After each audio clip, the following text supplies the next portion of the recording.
Gold, trusted gold buyers. మీరు తాకట్టు పెట్టిన బంగారాన్ని విడిపించి ఈ రోజు ఉన్న మార్కెట్ ధరకు కొనబడను.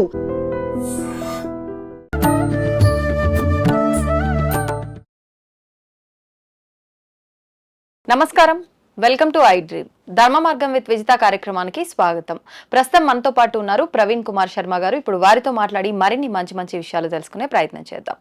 నమస్కారం అండి. నమస్కారం అమ్మ, ఎలా ఉన్నారు? బాగున్నాను, మీరు ఎలా ఉన్నారు? తల్లి.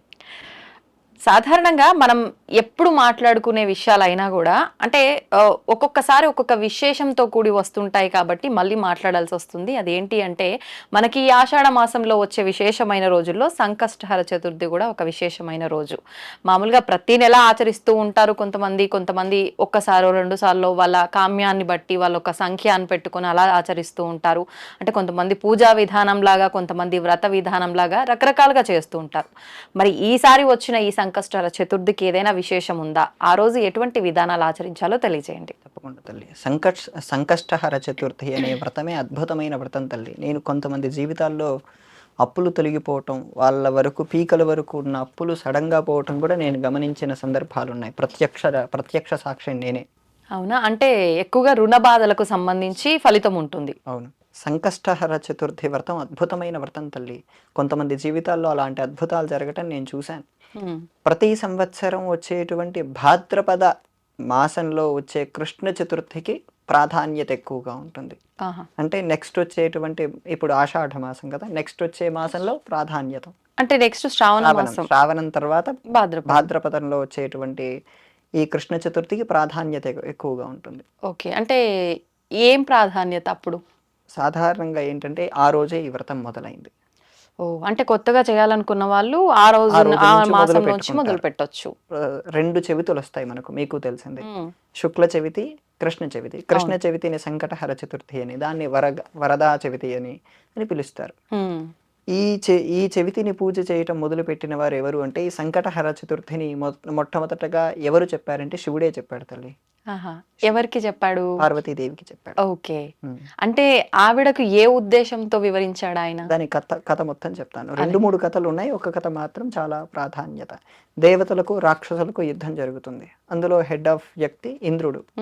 ఆ ఇంద్రుడు ఓడిపోయాడు. వెంటనే బ్రహ్మ దగ్గరికి వచ్చి చెప్పాడు. బ్రహ్మ వాళ్ళని శివుడి దగ్గరికి తీసుకెళ్ళాడు. దాంట్లో దేవతలకు సేనాపతి అయిన కుమారస్వామి యుద్ధంలో ఉన్నాడు. చాలా శక్తివంతులయ్యారు దేవతలు. అయినా దేవతల వైపు విజయం పొందలేకపోతున్నారు. అవతల కుమారస్వామి ఉన్న రాక్షసులు విజయమే పొందుతున్నారు. ఇదంతా ఆలోచించి అమ్మవారు పార్వతీదేవి ఉంటుంది, మన కుమారుడు గెలవలేకపోతున్నారు, రాక్షసులేమో బలవంతులైపోతున్నారు, వాళ్ళకేమో కార్యం వెనుక్కు పడిపోతుంది, ఏంటి అని శివుడిని అడిగితే, మన కుమారుడైన గణపతిని వీళ్ళు పూజించటం మర్చిపోయారు. వారు ఎవరికైనా సరే, వారు దేవతలైనా సరే, ఎవరైనా సరే మొట్టమొదటగా గణపతి పూజ చేయటం అలవాటు. కానీ వీరు ఆ దేవతలు కుమారస్వామి కలిసి వారు పూజించటం మర్చిపోయారు. రేపు రాబోయే భాద్రపద కృష్ణ చతుర్థి రోజు వీరు ఈ గణపతి వ్రతం చేస్తే ఖచ్చితంగా వారు ఆ రాక్షసులపై విజయం సాధిస్తారు అని అమ్మవారికి చెప్పగానే అమ్మవారు కుమారస్వామికి ఉపదేశించింది. కుమారస్వామి తప్పక వ్రతం చేసి వ్రతం చేయగానే గణపతి ఆయనకు ప్రత్యక్షమై నీకు విజయం సాధిస్తావని చెప్పి వినాయకుడు కుమారస్వామికి అనుగ్రహిస్తాడు. ఒక చిన్న సందేహం అండి, ఇప్పుడు మానవులంటే వాళ్ళకున్న కామ్యాలను బట్టి కర్మలు తొలగించుకోవడానికో ఇలాంటి ఏదో ఒక ఉద్దేశంతో భగవంతుడికి ఆరాధన చేయడం వరకు ఓకే, ఇది మనందరికీ తెలిసిందే. వాళ్ళే మన కోరికలు నెరవేర్చి మనం ఎలా ముందడుగు వేయాలని నడిపించే దేవతలకే అసలు ఏం అవసరం ఉందని చెప్పి ఒక దేవత ఇంకొక దేవతకు పూజ చేయాలంటారు? ఆ అవసరం మన కోసమే తల్లి, మన కోసమే. ఎలా అంటారు? ఇప్పుడు మనమే ఉన్నాము, మన సందర్భాన్ని ఎలా, ఆ సందర్భం నుంచి ఎలా బయటపడాలి అన్న ఉద్దేశం అక్కడ ఆ కథలో మనం సూచిస్తారు. అంటే మనకు ఒక ఉదాహరణ కోసం వాళ్ళలా చేస్తారు, వాళ్ళు ఆచరించి చూపిస్తారు. ఉదాహరణ అని చెప్పి ఊరుకోరు, వాళ్ళు ఆచరించి చూపిస్తారు. అంటే ఇప్పుడు ఇందాక మీరు అన్నట్టు దేవతలు సైతం ఆరాధించారు అంటే మానవ మాత్రం మనం ఖచ్చితంగా ఆరాధించాలనే ఉద్దేశం రావడం కోసం అంటారు. అంతేనమ్మా. ఇక్కడ ఆ వ్రతం అయ్యాక ప్రతి కృష్ణ చతుర్థికి దేవతలందరూ మొదలు పెట్టేవారు, ప్రతి దేవతలందరూ చేసేవాళ్ళు. సంకటహర వ్రతం అనేది అందరూ చేసేవారు. అప్పటి నుంచి అది మొదలైంది. దేవతల దగ్గర నుంచి ఈ సంకటహర చతుర్థి అనే వ్రతం పూర్తిగా మొదలైంది. కొంతమంది 12 ఏళ్ల పాటు చేస్తారు తల్లి. 12 ఏళ్ళు? 12 ఏళ్ళు, ప్రతి నెల ఒకటి. ఓ అలా పెట్టుకున్న వాళ్ళు ఉన్నారు. కొద్ది నెలల కిందట వాళ్ళు ఉద్వాసన చెప్తుంటే నేనే వెళ్ళొచ్చాను. 12 నెలల పాటు చేస్తున్న వాళ్ళ ఇంటికి. 12 నెలల సంవత్సరం. సారీ 12 సంవత్సరాలు. ఓకే. 12 నెలలనే విధానం కూడా ఉంది. ఆహా, అంటే ఇది వ్రత విధానం లాగా అనుకుంటాను అంతేనమ్మా, కదా. అంతే. ఆ వ్రతం అనేది వాళ్ళు ఇంత సంఖ్యని పెట్టుకుంటారు. ఆ సంఖ్యలో వాళ్ళ కామ్యం పూర్తవ్వాలి. ఇన్ని సంవత్సరాల పాటు చేస్తున్నారు మరి, అంటే దీనికి నియమాలు ఏమి ఉండవా అండి? నియమాలు రోజు ఉంటే నియమం కష్టమైపో ఉంటుందమ్మా. ఆ ఒక్క రోజు ఆ వరకు ఒక్కరోజు ఎటువంటి నియమాలు? ప్రతిరోజు అన్నిటికీ ఉన్నట్టే ఉదయాన్నే లేవటం, తల స్నానం చేయటం, హ్మ్. పూజ చేసుకోవటం, సంకల్పం చెప్పుకోవటం. హ్మ్. అన్ని వ్రతాల్లాగా ఈ వ్రతం సాయంత్రం పూట చేయటం తల్లి. సాయంత్రం పూట. సాయంత్రం పూట ఆ రోజు పూజ చేసుకోవటం, ఉండ్రాళ్ళు లాంటివి ఏవైనా చేయగలిగితే గరిక పెట్టి పూజ అయిపోయాక చంద్రుడిని దర్శనం చేసుకోవటం. ఈ వ్రతం చాలా సింపుల్ తల్లి, హ్మ్. కానీ కష్టాలు పూర్తిగా తొలగుతాయి ఎవరికైనా. గణపతి సాధారణంగా జ్ఞానానికి, బుద్ధికి ప్రతీక. హ్మ్. మన ఆలోచన శక్తి తొందరగా పెరగాలంటే గణపతిని ఆరాధించాలి. ఆ, మన శరీరంలో ఉండే మూలాధార చక్రం అనే దానికి కూడా గణపతే అధిపతి. అవును. అలా మన శరీరంలో ఉండే ఆలోచన శక్తి, శరీర కదలికలు అన్ని ఉత్పాదన అవ్వాలంటే గణపతిని ఆరాధించటం చాలా ఉత్తమమైనది. హ్మ్. హ్మ్. హ్మ్. అలా ఈ దేవతల్లో మొట్టమొదటగా కుమారస్వామి ఈ వ్రతాన్ని మొదలు పెట్టడం ద్వారా అది అందరూ కంటిన్యూ చేస్తున్నారు. కుమారస్వామి తర్వాత దేవతలు చేయటం, దేవతల తర్వాత అది ఋషులు ఆచరించటం, తర్వాత ఎవరికైనా రాజుల కష్టాలు వస్తే ఆ వ్రతం గురించి ఉపదేశించటం, అలా అది కంటిన్యూ అయ్యి ఈ రోజుటికి కంటిన్యూ అవుతూనే ఉంది తల్లి ఆ వ్రతం. ఓ, అంటే ఇప్పుడు ఆ రోజు వరకు నియమాలు అన్నారు. అంటే ఖచ్చితంగా సాయంకాల దీపారాధన అంటే మరి ఉదయం దీపారాధన చేయాలా వద్దా? చేయాలమ్మా. లేదంటే ఆలయానికి వెళ్ళొస్తే సరిపోతుందా? ఆ రోజు ఖచ్చితంగా ఆలయానికి వెళ్ళాలా, వెళ్ళకపోయినా పర్లేదా? మార్నింగ్ నుంచి అంతా ఉపవాసం ఉంటారు ఎక్కువ శాతం సంకష్టహర చతుర్థి అంటే. మరి కొంతమంది అంటారు ఈవినింగ్ పూజ అయిపోయిన తర్వాత ఆ నైవేద్యం మాత్రమే తీసుకోవాలి, ఇంకా ఆహారం ఏం తీసుకోకూడదు అని. కొంతమంది ఈ పూజా విధానం అంతా అయిపోయి ప్రసాదం తీసుకున్న తర్వాత భోజనం చేస్తూ ఉంటారు. అసలు ఏ విధంగా ఉండాలి ఈ విధానం? మీరు అడిగిన దాంట్లో 3 ప్రశ్నలు ఉన్నాయమ్మా. ఒకటి, దేవాలయానికి వెళ్ళాలా లేదా? ఆ రోజు ఉదయం మాత్రమే సాయంత్రం మాత్రమే దీపారాధన చేస్తే సరిపోతుందా? లేదు, 2 పూటలా దీపారాధన చేయాలి, 2 పూటలా స్నానం చేయాలి.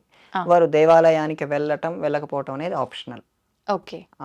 ఆ రోజు వెళ్ళొచ్చు. కొన్ని దేవాలయాల్లో ఆ రోజు సంకటహర అభిషేకం అని చెప్పి చేస్తారు గణపతికి, సాయంత్రం పూటే చేస్తారు. ఆహా. వారు ఇంట్లో చేసుకోలేని అవకాశం లేకపోతే ఆలయానికి వెళ్ళి చేసుకోవచ్చు. ఇంట్లో చేసుకుంటారంటే వారికి విధానం మొత్తం తెలిస్తే పుస్తకాలు కూడా దొరుకుతాయి. ఆ.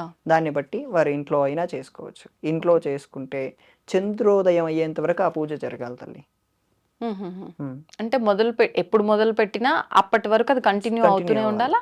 అంతేనమ్మా. ఉదాహరణకు చంద్రోదయం ప్రతిరోజు ఇంచుమించు 6:50 నుంచి 6:57 మధ్యలో అవుతుంది. అంటే మనం 6ంటికి మొదలు పెట్టామనుకోండి అంతే, సరిపోతుంది. ఓ 40 మినిట్స్. అది అయిపోయాక చంద్ర దర్శనం చేస్తే మన పూజ సమాప్తమై అప్పటి నుంచి ఇక్కడ కూడా మీదో ప్రశ్న ఉంది. భోజనమే చెయ్యాలా, ఆ ప్రసాదమే తీసుకోవాలా? అవును. 2 ఉన్నాయి తల్లి. మీరు ఆలోపే భోజనం వండారనుకోండి, అది ఇక్కడ గణపతికి నైవేద్యం పెడితే ప్రసాదం అయినట్టే కదా. అవును. సో అదైనా తీసుకోవచ్చు. కొంతమంది ఉండ్రాళ్ళు పెడతారు. ఉండ్రాళ్ళు, కుడుములు లాంటివే పెట్టి అవి మాత్రమే భోజనం. మోదకాలు కూడా పెడుతుంటారు మోదకాలు కదా. కూడా పెడతారు. మోదకాలు బాగా తీయగా ఉంటాయి. రాత్రిపూట కొంచెం తినడానికి ఇబ్బంది పడతారని ఉండ్రాళ్ళు అయితే ఉప్మా లాగా ఉంటాయి కదా, అవి ఈజీగా ఉంటాయని పెట్టుకుంటారు. కొంతమంది పాయసం చేసి అదే నైవేద్యం పెట్టి అదే రాత్రికి తీసుకుంటారు. 2 రకాలుగా వాళ్ళ ఆప్షనే తల్లి. ఇప్పుడు అంటే ఎక్కువగా ఈ పూజా విధానాలు ఏం చూసినా, వ్రతాలు చూసినా ఆడవాళ్ళే ఆచరిస్తూ ఉంటారు. ఈ సంకష్టహర చతుర్థి విధానాన్ని మగవాళ్ళు కూడా ఆచరించవచ్చా? ఎవరైనా ఆచరించవచ్చు తల్లి. ఆడవాళ్లకు ప్రత్యేకంగా చెప్పిన వ్రతాలు ఏంటంటే సౌభాగ్యం కోసం. అది కూడా మగవాళ్ళ కోసమే. మగవాళ్ళు బాగుండాలనే ఉద్దేశంలోనే వరలక్ష్మి వ్రతాలని, కాత్యాయని వ్రతాలని, ఇంకా అపర్ణ వ్రతాలని ఇలా కొన్ని ఉన్నాయి. అవును. అవి ఇప్పుడు ఇంకా వివాహమైన తర్వాత వాళ్ళు అన్యోన్యంగా ఉండటం కోసం ఇలాంటివి చేసుకోవచ్చు. దీనికి ప్రత్యేకించి ఒకరే చేసుకోవాలనే నియమం ఏం లేదు. మగవారైనా ఒక్కరే ఉండి చేసుకోవచ్చు, స్త్రీలైనా ఒక్కరే ఉండి వివాహం అయితే ఒక వస్త్రం వేసి చేసుకోవచ్చు. ఏదైనా సరే వారి కామ్యం తల్లి. ఉదాహరణకు అప్పులు లేదా సంతానం, ఏదైనా వారి కామ్యం అంత బలంగా ఉంటే ఆ బలానికి తగిన అనుగ్రహం గణపతిస్తాడు ఖచ్చితంగా. అంటే ఇప్పుడు కామ్యాన్ని బట్టి పూజ అని అంటూ ఉంటారు కదా. ఎటువంటి కామ్యమైనా సరే ఈ పూజా విధానం మాత్రం ఇది ఒక్కటేనా, ఇంకేమైనా అంటే గరికతో పూజ చేస్తే ఈ రకంగా, లేకపోతే ఇంకో దాంతో పూజ చేస్తే ఈ రకంగా, అలా కూడా ఏమైనా ఆచరించవచ్చు అంటారా? ఉంటాయి తల్లి. ఉదాహరణకి ఏమైనా ఒక 2-3? ఉదాహరణకు గరికే తీసుకోండి, అక్షతలు తీసుకోండి. ప్రతి సంకటహర చతుర్థిలో గరిక ఉండాల్సిందే. గరిక మనం డబ్బులు పెట్టి కొనక్కర్లేదు, మన ఇంటి దగ్గరే దొరుకుతుంది. అక్షతలు వాడాల్సిందే, పువ్వులు ఏవైనా వాడచ్చు, ఒక తులసి దళాలు తప్ప మిగతావి ఏవైనా వాడచ్చు. ఓకే. ఇప్పుడు ఈ అక్షతల్లో కూడా పెద్ద సమస్య వచ్చి పడింది. అసలు నెయ్యి కుంకుమతో కలిపిన అక్షతలని కొంతమంది, నెయ్యి పసుపుతో కలిపిన అక్షతలని కొంతమంది. అసలు ఎలాంటి అక్షతలు వాడాలంటారు? నెయ్యి పసుపు కలిపిన అక్షతలే వాడాలి. పసుపు దీంట్లో కూడా అక్షతలు. రెండు రకాలు ఉన్నాయి. నెయ్యి వాడకుండా కొంతమంది నీళ్లు వాడతారు. నీళ్లు వాడతారు, ఆయిల్ వేస్తూ ఉంటారు, దీపారాధన చేసే ఆయిల్. అవి వేయకూడదు. ఆయిల్ వేసిన అక్షతలు వాడకూడదు, నెయ్యే వాడాలి. నీళ్లు వేసిన అక్షతలు వాడితే అది ఒక్క రోజు మరకే పూజకు పరిమితం. రెండో రోజు అవి వాడకూడదు, కలిపి ఉంచిన ఉపయోగపడవు అవి. వాడవు. మళ్ళీ రెండో రోజు మూడో రోజు ఎన్ని రోజులైనా ఉండాలంటే నెయ్యి పసుపు వేసిన అక్షతలు వాడటం శ్రేయస్కరం.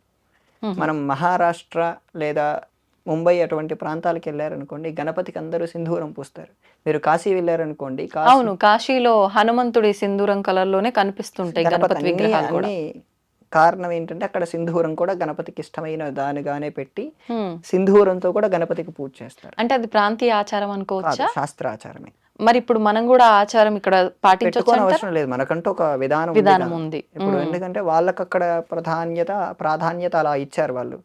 అది దానికి కూడా ప్రమాణం ఉంది తల్లి. గణేష పురాణంలో దీనికి ఒక ఉదాహరణ కూడా ఉంది. సింధురాసురుడనే రాక్షసుడు ప్రజల్ని ఇబ్బంది పెడుతుంటే గణపతి చిన్న స్వరూపంలో బాల గణపతిగా వెళ్ళి అతన్ని చంపేసి అతన్ని శరీరాన్ని ఇలా చేసేసి మొత్తం శరీరానికి రాసుకున్నాడు.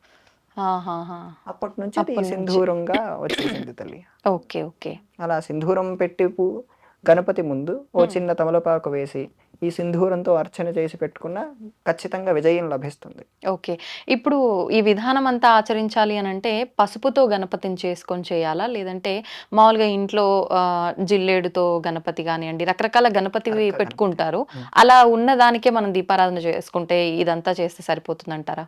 మీ ఇంట్లో బంగారు గణపతి ఉన్నా, వెండి గణపతి ఉన్నా, ఇప్పుడు చెప్పిన జిల్లేడు అర్క గణపతి ఉన్నా, ఏ గణపతి ఉన్నా పసుపు గణపతి చేశాకే మీరు ఆ పూజ చేయాలి తల్లి. ముందు ఖచ్చితంగా పసుపు గణపతి పూజ చేయాల్సిందే. దాన్ని హరిద్రా గణపతి అంటారు. ఎందుకనండి? ఇప్పుడు ఇక్కడ పసుపుతో అయినా గణపతి, అలా చేసిన గణపతి మహాగణపతి అవుతారు. ఇక్కడ నిర్విఘ్న గణపతి. అక్కడ మీరు పరమాత్మని పూజిస్తున్నారనే భావన మీకు కలగాలి. ఇక్కడ మీరు ఈ కార్యం పూర్తిగా అయ్యేంత వరకు ఈ గణపతిని మీరు ఆరాధించాలి. ఈ కార్యం పూర్తయిన తర్వాత మేము మహాగణపతిని పరమాత్మను ఆరాధిస్తున్నాం అనే భావంలో మీరు పూజ చేస్తేనే అది సరైన ఫలితాలు వస్తాయి తల్లి. అంటే మీరు 2 సార్లు పూజ చేయాల్సి వస్తుంది. అవును. ఎక్కడైనా మీరు ఇప్పుడు భాద్రపద మాసంలో వినాయక చవితికి అక్కడ ప్రతి మండపాల దగ్గర 2 సార్లు పూజలు జరుగుతాయి. పెద్దగా ఉండేదానికి ఒకదానికి, పెద్దగా ఉండేదానికంటే దండలు వేస్తారు, హారతులు ఇస్తారు. కానీ ముందుండే కలశానికే చేస్తారు. కలశం ముందు ఒక గణపతి పెట్టుంటారు, పసుపు గణపతి. దానికి మొదటగా పూజ చేస్తారు. దాని తర్వాతే కలశంలోకి వెళ్ళటం లేదా పెద్ద ప్రతిమను ముట్టుకోవటం అనేది చేస్తుంది. వాస్తవం. అది అన్ని చోట్ల జరిగేదే. ప్రతి దానికి పద్ధతి అంతా సేమ్ గానే ఉంటుంది తల్లి. అంటే ఆ విధానాన్ని మనం ఇంట్లో కూడా ఆచరిస్తే. ఇప్పుడు ఆ పసుపు గణపతిని చేసిన తర్వాత ఆ గణపతిని మరుసటి రోజు తీయాలా? ఒకవేళ మరుసటి రోజు శుక్రవారం లాంటిది ఏదైనా వచ్చింది, మంగళవారం లాంటిది, అంటే ఉదాహరణకి రావాలని ఏం లేదు, అలా వచ్చింది అనుకోండి, తీయొచ్చా లేదా? ఆ తీసిన దాన్ని కొంతమంది అసలు ఏం చేయాలి, మొహానికి రాసుకోవాలంటారు. ఇలా పసుపుతో చేసిన ఏదైనా సరే మనం పూజల దగ్గర, లేదు కొంతమంది నీళ్ళలో కలిపి చెట్లలో పోయాలంటారు. అసలు ఏం చేయాలంటారు? సాధారణంగా చంద్రోదయం అయ్యేటప్పుడే పూజకు ఉద్వాసన చెప్పేస్తారమ్మా. సాయంకాలమే చెప్పేస్తారా? మరుసటి రోజు శుక్రవారం అయినా మీకు సంబంధం లేదు. ఈసారి వచ్చేటువంటి వినాయక చవితి బుధవారం వస్తుంది. బుధ, గురు, శుక్ర 3 రోజులు చేసుకునే వాళ్ళకి ఇబ్బందే కదమ్మా. వరుసగా 3 రోజులు చేసుకోవచ్చు. అంటే సంకటహర చతుర్థి కాదు అనేది భాద్రపద మాసంలో వచ్చే వినాయక చవితి బుధవారం వస్తుంది. 3 రోజులు చేసుకునే వాళ్ళకి శుక్రవారం ఎండ్ అవుతుంది. శుక్రవారం తీయద్దు కదా. అప్పుడు శుక్రవారంతో కొలిపి శుక్రవారం కూడా పూజ చేసుకొని శనివారం ఉద్వాసన చెప్పుకుంటే సరిపోతుంది. అంటే అప్పుడు 3 రాత్రుల కిందన అంతేనమ్మా. నవరాత్రులు అంటే మనం చేసినట్టే కదా. అవును. అలా సంకటహర చతుర్థి అనేది ఒకవేళ శుక్రవారం వచ్చినా ఏ ఇబ్బంది ఉండదు. ఎందుకంటే మీరు గురువారం రాత్రే ఉద్వాసన చెప్తున్నారు. అప్పుడు తీసి పక్కన పెట్టారనుకోండి, మీరు అన్నారు పసుపు ముఖానికి రాసుకోవచ్చు అవకాశం ఉంటే, అవకాశం లేకపోతే మొక్కల్లో కూడా వేయచ్చు. 2 వారి సౌలభ్యమే. లేదా నీటిలో అయినా కలపచ్చు. ధన్యవాదాలండి. తవ్వుతూనే శివలింగం సరే దాన్ని అట్లా కప్పేసేయండి, చూపించదండి. Krishna is there. మూర్తి పూజ కాదు, సాక్షాత్ బ్రజేంద్ర నందన భగవాన్ ఉన్నారు మూర్తిలో. ఏమీ ఆశించకుండా ఆరాధించే వాళ్ళు కూడా ఉన్నారా ప్రభుజీ? నిజమైన భక్తి అంటే మనకు తెలియదు కాబట్టి